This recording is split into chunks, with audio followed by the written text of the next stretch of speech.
Good morning, respected teachers and my dear friends. Today I am here to present a thought for the day.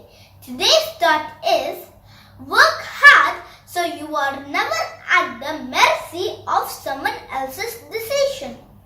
I repeat my thought. Work hard so you are never at the mercy of someone else's decision. It means due to laziness or some other reasons, many people don't work hard to achieve their dreams. Such people mostly live a life which is on the mercy of others. Therefore, to take full control of your life, work hard and achieve your goals. This is today's thought. Thank you. Thank you for watching this video. If you like this video, please give it a like. And for more educational videos and fun, please subscribe to my channel. Bye. Have a nice